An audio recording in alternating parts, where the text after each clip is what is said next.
धूप कुछ तेज थी और शहर की गलियां अपने आप में रहस्यों को छुपाए बैठी थीं। लोग अपने अपने कामों में व्यस्त थे, पर एक घटना ने पूरे इलाके की आंखें खुली की खुली छोड़ दीं। एक आम लड़की की तरह दिखने वाली लेकिन हिम्मत और इरादों से भरी वह डीएम मैडम अचानक शहर की निगाहों का केंद्र बन गई। सब कुछ उस पल शुरू हुआ जब एक इंस्पेक्टर ने उसे सिर्फ बाहरी रूप देखकर कमतर समझा। एक झपाक, एक थप्पड़, जैसे न्याय खुद उसके हाथों से फिसल गया हो। पर किसने सोचा था कि उसी पल, उसी इंस्पेक्टर के सामने घटनाएं उस दिशा में मुड़ेंगी जो किसी ने कल्पना भी नहीं की थी। ये कहानी सिर्फ शक्ति और साहस की नहीं, बल्कि गलतफहमी, हिम्मत और अचानक बदलती तकदीरों की भी है, जहां हर ठेस और हर झटका नए रहस्य और नए खेल को जन्म देता है। सूरज धीरे धीरे अपने ऊंचे पांव पर चढ़ रहा था और शहर की गलियों में हल्की हल्की धूल उड़ रही थी। सड़क किनारे छोटे छोटे ठेले,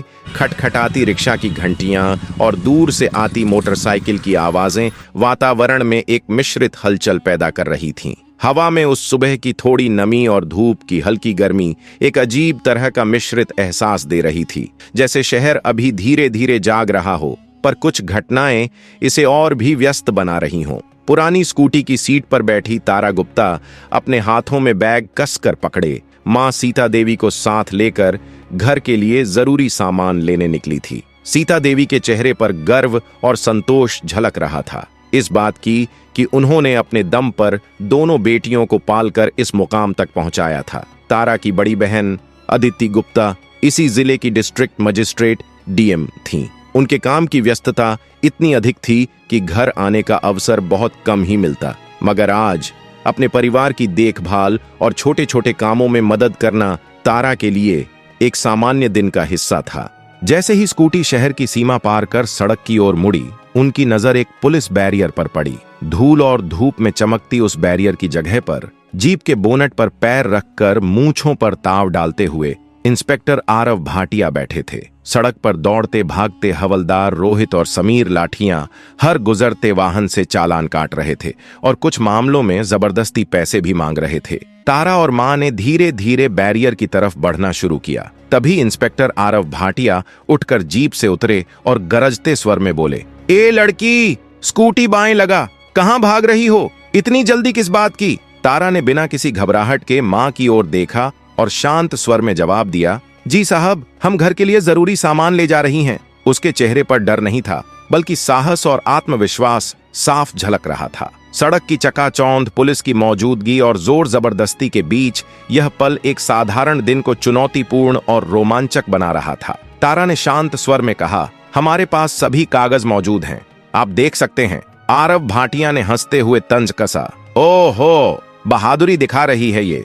और तेरे पीछे ये बूढ़ी कौन है? कहां से आई हैं? हवलदार रोहित हंस पड़ा, सर, कुछ नाटक करना चाह रही होंगी, चेहरा देखो, बहादुरी का ड्रामा कर रही हैं। समीर ने भी ताना मारा, सर, इस बूढ़ी और लड़की की शक्ल ही कुछ गड़बड़ लगती है, जैसे चोरी छिपे की आदत हो। यह शब्द तारा के दिल में चुभ गया। उसने मां की तरफ देखा, जिनके चेहरे पर अपमान साफ झलक रहा था। गहरी सांस लेकर तारा ने कहा, जुबान संभाल कर बोलिए, ये मेरी मां है, हमारे पास सारे कागज हैं, आप अपना काम कीजिए। किसी के बारे में ऐसे शब्द पुलिस के मुंह से ठीक नहीं लगते।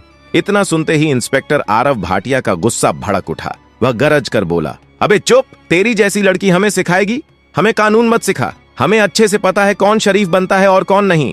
कागज निकाल। तारा ने बिना कुछ कहे स्कूटी की डिग्गी खोली, लाइसेंस और सारे दस्तावेज निकाले और इंस्पेक्टर को थमा दिए। आरव ने उन कागजों को बिना देखे हवा में उछाल दिया और गुर्राया, अबे मूर्ख लड़की, नकली कागज दिखाकर हमें बेवकूफ समझती है क्या? सोच रही है ऐसे ही निकल जाएगी? अब तारा का धैर्य जवाब देने लगा। उसने सीधी नजर से इंस्पेक्टर की तरफ देखा और दृढ़ आवाज में बोली, सर, आप हमारा चालान काट लीजिए, हम भर देंगे, लेकिन हमारे साथ इस तरह की बदतमीजी मत कीजिए। सुबह से हमारा वक्त और चैन दोनों बर्बाद हो रहे हैं। कुछ पल के लिए सन्नाटा छा गया। हवा में तनाव महसूस होने लगा, जैसे आगे कुछ बड़ा होने वाला हो। इतना कहते ही इंस्पेक्टर आरव भाटिया गुस्से में तैश खाकर आगे बढ़ा और बिना कुछ सोचे तारा के गाल पर जोरदार थप्पड़ जड़ दिया। आवाज इतनी तेज थी कि सड़क पर पल भर को सन्नाटा छा गया। तारा का सिर झटक गया, आंखों में आंसू भर आए और मां सीता देवी चीख उठी, अरे मेरी बच्ची को क्यों मारा? आरव ने उन्हें धक्का देते हुए गुर्राकर कहा,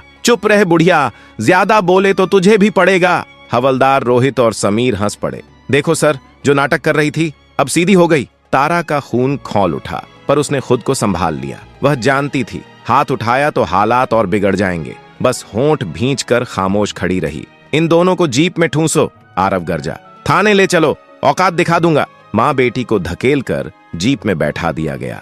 भीड़ खामोश तमाशबीन बनी रही। बस एक नौजवान मोबाइल से सब रिकॉर्ड कर रहा था। उसे क्या पता था कि यही वीडियो बाद में तूफान मचाएगा। थाने पहुंचकर आरव ने दहाड़ लगाई, हवालत में बंद करो इन्हें। दरवाजा बंद होते ही कोठरी में सिसकियां गूंज उठीं। सीता देवी रोते हुए बोली, बेटा अब क्या होगा? तारा ने माँ को थाम कर कहा, माँ घबराइए मत, मैं हूं ना, अब ये सब यहीं खत्म होगा। थाने में एक चाय देने वाला लड़का, जो अक्सर डीएम ऑफिस में भी चाय पहुंचाता था, उसी वक्त वहां आ पहुंचा। उसने जैसे ही तारा को देखा, उसके चेहरे का रंग उड़ गया। अरे ये तो वही आर्मी ऑफिसर मैडम हैं, डीएम साहिबा की छोटी बहन। मगर इंस्पेक्टर आरव भाटिया के डर से उसकी आवाज गले में ही अटक गई और वह बिना कुछ बोले धीरे धीरे वहां से निकल गया। कुछ देर बाद एक सब इंस्पेक्टर, जो शराब के नशे में चूर था, लड़खड़ाते कदमों से हवालात के पास आया। हाथ में बोतल थामे हुए बोला, अरे ओ, कौन हो तुम दोनों? बड़ी ऊंची पहुंच वाली लगती हो, नाम क्यों नहीं बताती? तारा ने उसकी ओर घूर कर देखा, पर कुछ नहीं कहा। शराबी दरोगा कुछ बड़बड़ाता हुआ वहीं से चला गया। रात अब गहराने लगी थी। कोठरी के अंदर मच्छरों की भनभनाहट, दीवारों की सीलन और बदबू से माहौल दमघोंटू बन चुका था। सीता देवी को पहले से अस्थमा की तकलीफ थी। इस बंद माहौल में उनका सांस लेना मुश्किल होने लगा। वह जोर जोर से खांसने लगी। घबराकर तारा ने दरवाजा पीटना शुरू किया। कोई है? दरवाजा खोलो, मेरी माँ की तबीयत बिगड़ रही है, कृपया किसी डॉक्टर को बुलाओ। वह बार बार चिल्लाती रही, मगर उसकी आवाज बाहर के शोर में दबकर रह गई। तभी बाहर से एक सिपाही ने बेहयाई से कहा, अबे चुप रह, ड्रामा मत कर, सुबह से पहले कोई दरवाजा नहीं खोलेगा। पूरी रात तारा अपनी माँ का सिर गोद में रखे बैठी रही। वह उन्हें सहलाती, दिलासा देती रही, लेकिन उसके अपने आंसू थमने का नाम नहीं ले रहे थे।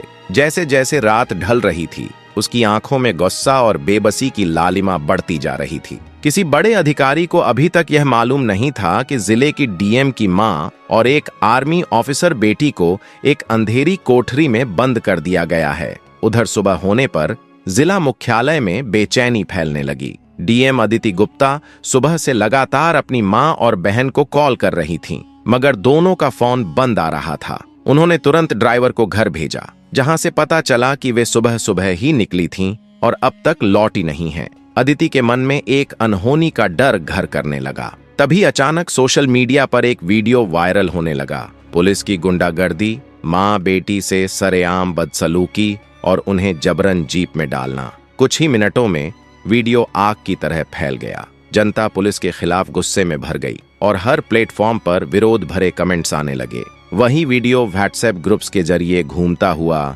डीएम अदिति गुप्ता के पीए प्रयत्न तक पहुंचा। उसने जब वीडियो देखा तो उसके हाथ कांप उठे। घबराते हुए वह सीधे डीएम मैडम के केबिन के बाहर पहुंचा और दरवाजा खटखटाया। उस वक्त अदिति गुप्ता एक अहम मीटिंग में थीं। उन्होंने पहले इशारे से उसे इंतजार करने को कहा, पर उसकी आंखों में जो डर और बेचैनी थी, उसे देखकर उन्होंने मीटिंग रोक दी और साथ वाले कमरे में चली गईं। क्या हुआ प्रयत्न, सब ठीक तो है? उन्होंने गंभीर स्वर में पूछा।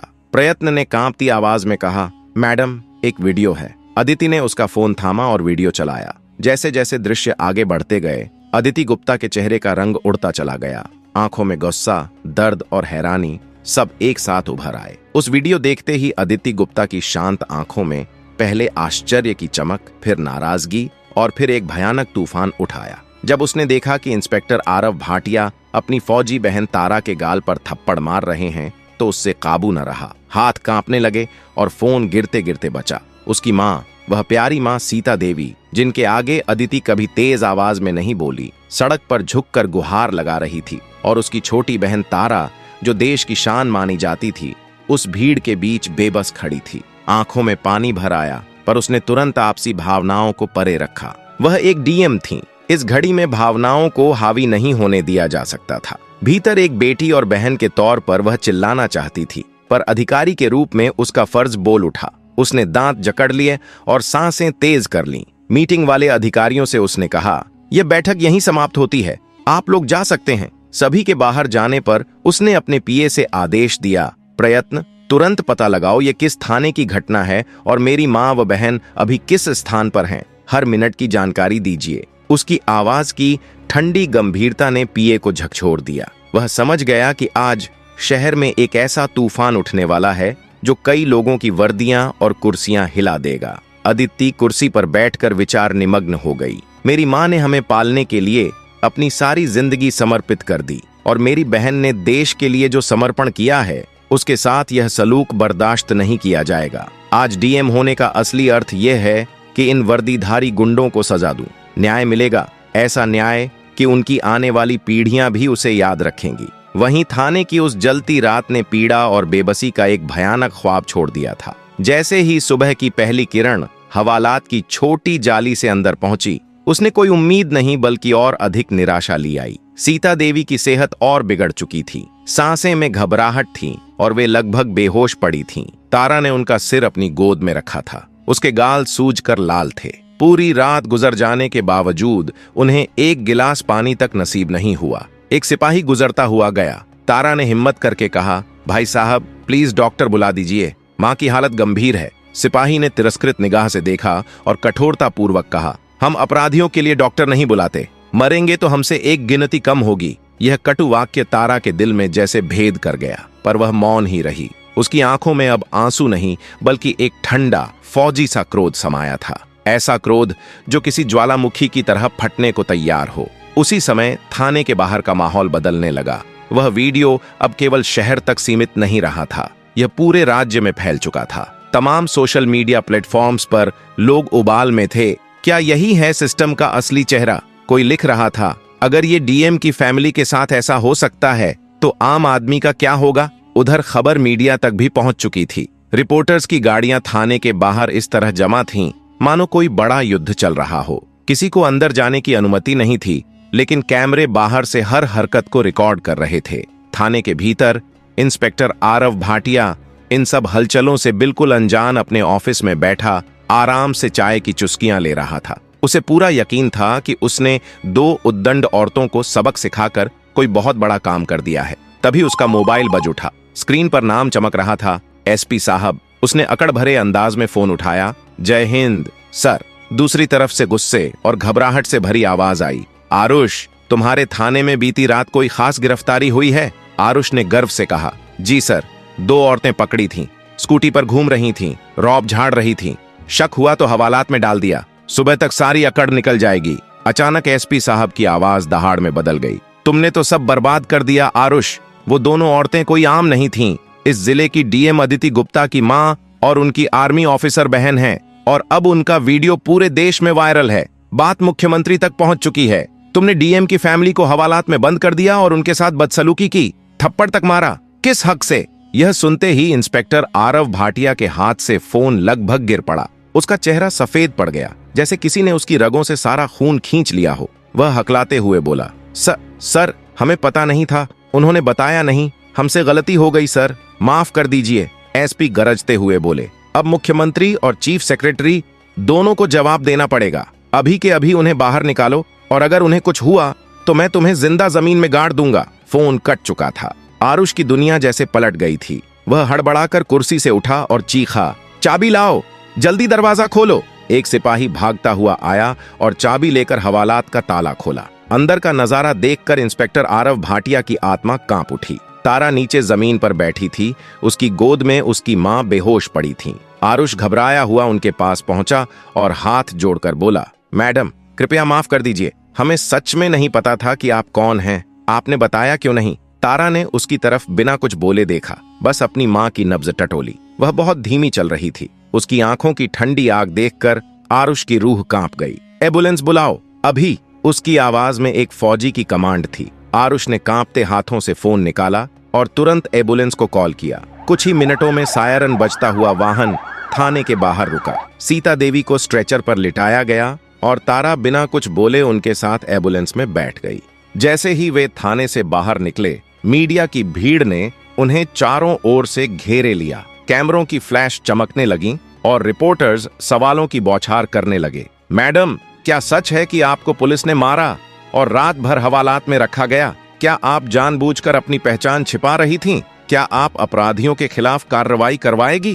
तारा ने किसी का जवाब नहीं दिया। उसकी नजरें केवल अपनी मां पर टिक गईं। उसने एक हल्का सा शब्द कहा, पहले इन्हें अस्पताल पहुंचाइए, बाकी सब बाद में। अस्पताल पहुंचने तक सीता देवी की तबीयत और नाजुक हो गई। उन्हें सीधे आईसीयू में दाखिल करना पड़ा। डॉक्टर ने बताया कि घुटन और मानसिक सदमे के कारण गंभीर अस्थमा अटैक आया है। उम्र को देखते हुए मामला चिंताजनक है। यह सुनते ही अब तक बहादुर बनी तारा टूट सी गई। वह अस्पताल की लंबी दालान पर एक बेंच पर बैठकर अपने आंसू रोकने की कोशिश कर रही थी। तभी अदिति गुप्ता वहां पहुंची। अपनी बहन को इस हालत में देखकर वह भागी और तारा को कसकर गले लगाकर रो पड़ी। दोनों बहनों ने एक दूसरे को थाम लिया। दीदी, ये कैसे हो गया? तुमने मुझे फोन क्यों नहीं किया? अदिति ने हाँफते हुए पूछा। तारा ने आंसू पोंछते हुए कहा, दीदी, उन्होंने हमारा फोन छीन लिया था, और माँ, अगर माँ को कुछ हो गया तो मैं खुद को कभी माफ नहीं कर पाऊंगी।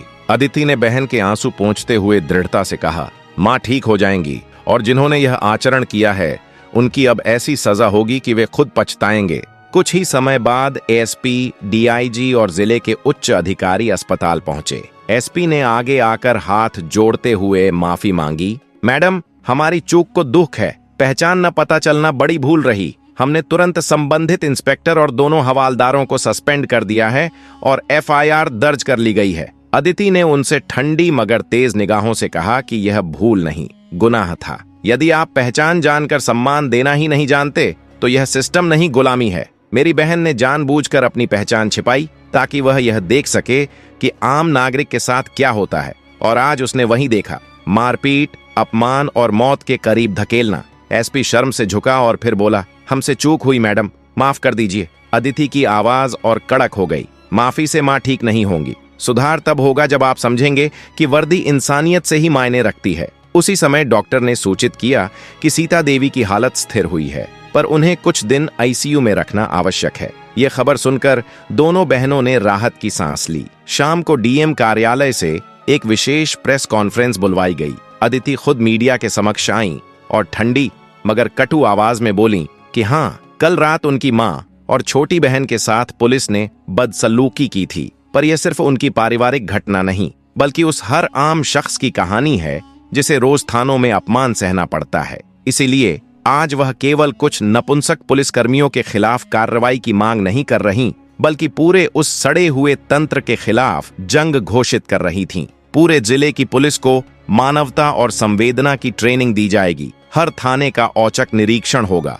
और जहां भी शिकायतें पाई जाएंगी वहां सिर्फ निलंबन ही नहीं, बल्कि सीधी बर्खास्तगी हो। पूरे प्रदेश में सनसनी फैल गई। एक ऐसी डीएम जिसने अपने परिवार का अपमान ही पूरे सिस्टम को सुधारने का हथियार बना लिया था। पर कहानी यहीं थमी नहीं। कुछ लोग इस खुलासे से चिढ़ गए। पुलिस महकमे के कुछ अधिकारी इसे सिर्फ नकली ड्रामा समझ रहे थे, और कुछ स्थानीय नेता परेशान हुए कि यदि सिस्टम की पोल खुली तो उनकी पकड़ ढीली पड़ सकती है। अगले दिनों में अदिति पर झूठी शिकायतें, दबाव और ट्रांसफर की अफवाहें चलने लगीं। सवाल उठने लगे कि क्या वह इन षड्यंत्रों से पार पाएंगी, और क्या वाकई यह जंग जीती जा सकेगी। यह लड़ाई अब एक अकेली डीएम की नहीं थी, बल्कि दो बहनों की बन चुकी थी। एक जो कानून को अपनी ढाल बनाकर लड़ रही थी, और दूसरी जो हर मोड़ पर उसका साथ दे रही थी। आईसीयू की धुंधली नीली रोशनी में सीता देवी पीड़ादायक हालत में लेटी थीं। चेहरे पर ऑक्सीजन मास्क और मशीनों की धीमी बीप बीप के बीच उनकी सांसें अब स्थिर थीं।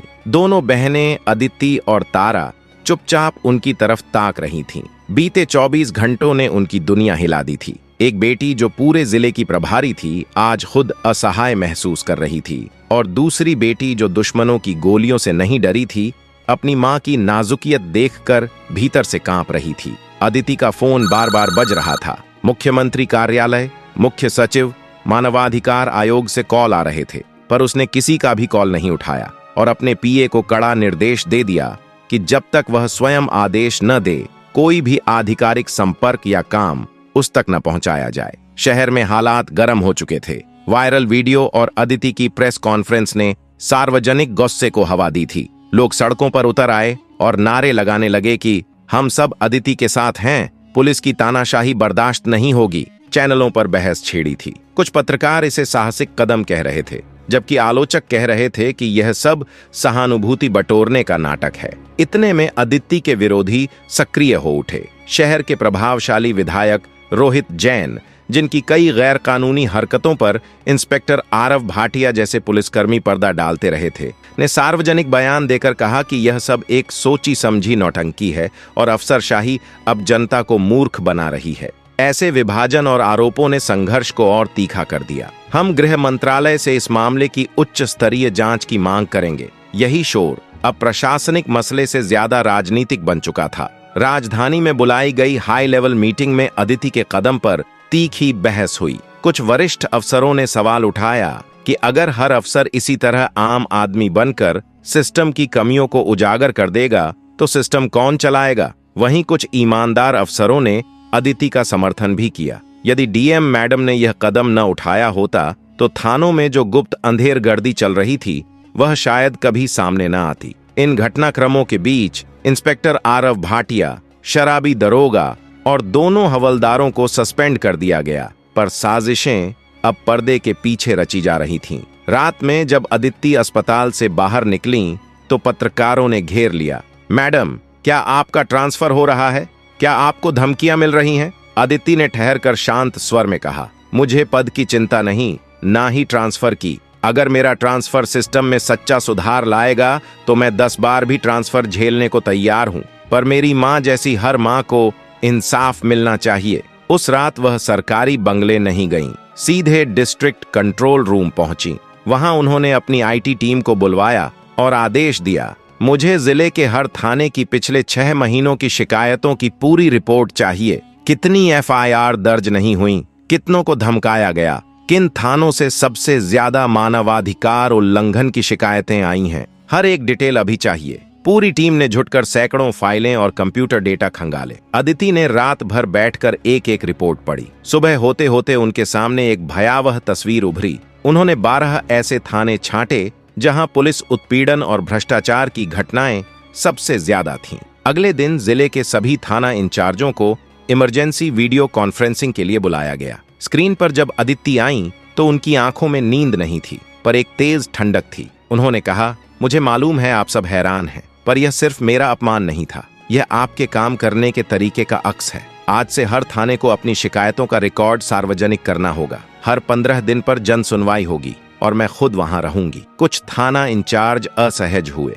एक ने हिम्मत करके कहा कि ऐसे कदमों से कर्मचारियों का मनोबल टूटेगा। अदिति ने कड़ी निगाहों से जवाब दिया कि यदि अन्याय करने से किसी का मनोबल बनता है तो ऐसे मनोबल को तोड़ा जाना ही बेहतर है। इसके बाद उन्होंने और भी निर्णायक निर्देश जारी किए। हर थाने के सीसीटीवी कैमरों की लाइव फीड अब सीधे डीएम ऑफिस और एसपी ऑफिस से जोड़ी जाने लगी। अब हर शिकायतकर्ता के आने और जाने का सटीक समय रिकॉर्ड रखा जाएगा। यदि किसी व्यक्ति को बिना उचित कारण के 1 घंटे से अधिक थाने में बैठाया गया तो संबंधित अधिकारी पर तत्काल कार्रवाई की जाएगी। यह कदम एक प्रशासनिक क्रांति की शुरुआत था, जिसकी गूंज पूरे राज्य में सुनाई देने लगी। मगर जैसा अक्सर होता है, सुधार का रास्ता कभी आसान नहीं होता। राजधानी से एक आदेश जारी हुआ जिसमें कहा गया कि डीएम अदिति गुप्ता का तुरंत प्रभाव से ट्रांसफर किया जा रहा है। कारण बताया गया कि डीएम की व्यक्तिगत गतिविधियों ने प्रशासन की छवि को नुकसान पहुंचाया है। जैसे ही यह खबर बाहर आई, जिले में हंगामा मच गया। सड़कों पर भीड़ उमड़ पड़ी। व्यापारी, शिक्षक, छात्र, किसान, हर वर्ग के लोग अदिति के समर्थन में उतर आए। चारों ओर नारे गूंजने लगे, ट्रांसफर नहीं, सम्मान दो। सोशल मीडिया पर हैशटैग्स ट्रेंड करने लगे। इसी बीच अस्पताल से खबर आई कि सीता देवी की तबीयत में सुधार है और उन्हें होश आ गया है। ये सुनते ही अदिति और तारा तुरंत अस्पताल पहुंची। मां ने कमजोर आवाज में कहा, बिटिया, मुझे तो लगा था तुम लोग डर जाओगे, लेकिन तुमने तो सबका सामना कर लिया। अदिति ने मां का हाथ थामते हुए कहा, मां, यह लड़ाई सिर्फ हमारी नहीं है, ये देश की हर मां और बेटी की है। अब सवाल था, क्या जनता का यह अभूतपूर्व समर्थन सरकार के फैसले को बदल पाएगा, या फिर अदिति को इस जंग की कीमत अपना पद गंवाकर चुकानी पड़ेगी। सुबह के 8 बज चुके थे। अस्पताल के कमरे में सीता देवी अब पहले से बेहतर महसूस कर रही थीं। उनके सामने रखे अखबारों की सुर्खियों में उनकी बेटियों की कहानी छपी थी, लेकिन अदिति के हाथ में जो कागज था वह कोई अखबार नहीं बल्कि ट्रांसफर ऑर्डर था। श्रीमान जिला अधिकारी को तत्काल प्रभाव से स्थानांतरित किया जाता है। नीचे मुख्यमंत्री कार्यालय की मोहर लगी थी। अदिति ने कागज को कुछ पल देखा। उसके चेहरे पर ना निराशा थी ना गुस्सा। वह जानती थी कि सत्ता को आईना दिखाने की हमेशा एक कीमत होती है, लेकिन उसकी माँ और बहन ने जो सहा था उसके सामने यह ट्रांसफर कुछ भी नहीं था। तभी उसका फोन बजा। कॉल मुख्यमंत्री सचिवालय से थी। मैडम, आपको तुरंत राजधानी बुलाया गया है। मुख्यमंत्री जी आपसे खुद बात करना चाहते हैं। अदिति ने शांत स्वर में कहा। मैं अस्पताल से सीधा निकल रही हूँ, दोपहर तक पहुंच जाऊंगी। सीता देवी ने यह सब सुन लिया था। उन्होंने बेटी का हाथ थामा और कहा, बेटा, तूने जो किया है उस पर मुझे गर्व है। तेरी खामोशी ने उन दीवारों को आवाज दी है जो बरसों से चुप थीं। चाहे तू कहीं भी रहे,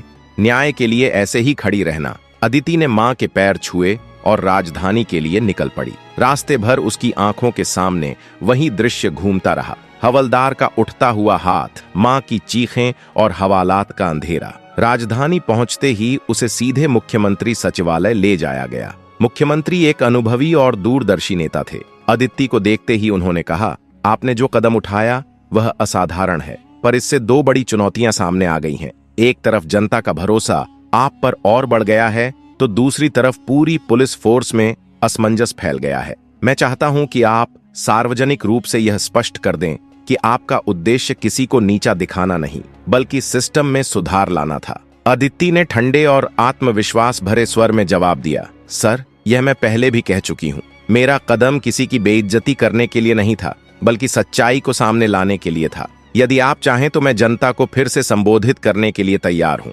मुख्यमंत्री ने मुस्कुराते हुए कहा, बहुत अच्छा, आज शाम को प्रेस कॉन्फ्रेंस रखी जाएगी। और हाँ, आपके ट्रांसफर पर भी हम पुनर्विचार कर रहे हैं। शाम को शहर के सबसे बड़े सभागार में हजारों लोग जमा थे। मीडिया, मंत्री, अधिकारी और आम नागरिक सभी मंच की ओर ताक रहे थे। मंच पर अदिति अकेली खड़ी थी। माइक हाथ में लेकर उन्होंने कहा, मैं कोई हीरो नहीं हूँ, मैं बस एक अफसर हूँ जो खुद से पूछती है, क्या मैं वही कर रही हूँ जिसकी उम्मीद संविधान ने मुझसे की है। उस एक घटना ने अदिति की आंखें खोल दी थीं। उन्होंने कहा, पुलिस हमारे समाज की रीढ़ है, लेकिन जब रीढ़ में भ्रष्टाचार, अहंकार और हिंसा का कीड़ा लग जाता है तो पूरा समाज अस्थिर हो जाता है। मेरा मकसद किसी को बदनाम करना नहीं, बल्कि सुधार लाना था। आज मैं आप सभी से वादा करती हूँ, चाहे मुझे देश के किसी भी कोने में भेजा जाए, मेरी लड़ाई हमेशा न्याय के लिए होगी। मैं पद के लिए नहीं, अपने उसूलों के लिए खड़ी हूँ। तालियों की गड़गड़ाहट से सभागार गूंज उठा। अदिति मंच से उतरते ही मुख्यमंत्री खुद आए और घोषणा की कि डीएम साहिबा का ट्रांसफर रद्द किया जाता है और पूरे राज्य में मानव सम्मान प्राणी अभियान की शुरुआत की जा रही है। इस अभियान के तहत हर थाने में मानवीय व्यवहार अनिवार्य होगा और इसकी प्रमुख होंगी स्वयं डीएम अदिति गुप्ता। भीड़ में से एक नौजवान जोर से चिल्लाया, अब सिस्टम बदलेगा। उस रात जब अदिति और तारा अस्पताल लौटकर अपनी मां सीता देवी के पास पहुंची तो उनके चेहरे पर गर्व के आंसू थे। उन्होंने अपनी दोनों बेटियों का हाथ थामते हुए कहा, एक देश की रक्षा करती है और दूसरी जिले को संभालती है, और जब दोनों साथ खड़ी हो जाती हैं तो अन्याय की कोई औकात नहीं रहती।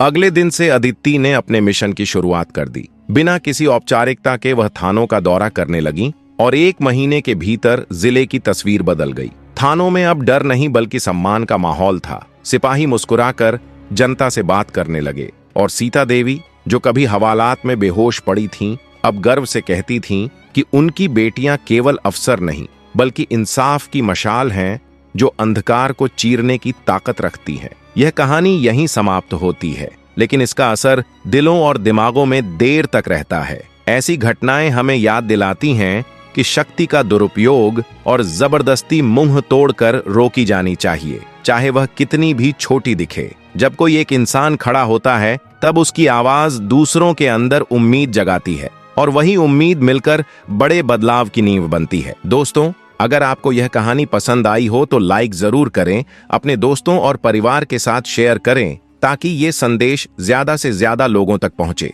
हमारी नई कहानियों और अपडेट्स के लिए चैनल को सब्सक्राइब करना न भूलें और बेल आइकन दबाएं ताकि हर नई वीडियो की सूचना आपको सबसे पहले मिले। आपके कमेंट्स और सुझाव हमारे लिए बहुत कीमती हैं। बताइए कि कहानी का कौन सा पल आपके दिल को सबसे ज्यादा छू गया। क्या वो तारा की हिम्मत थी, अदिति का न्याय, या मां सीता देवी का अटूट विश्वास? अगर आप चाहते हैं कि हम इसी तरह की सच्चाई से जुड़ी प्रेरणादायक और सोच बदलने वाली कहानियां लेकर आते रहें, तो हमें अपने विचार जरूर लिखें।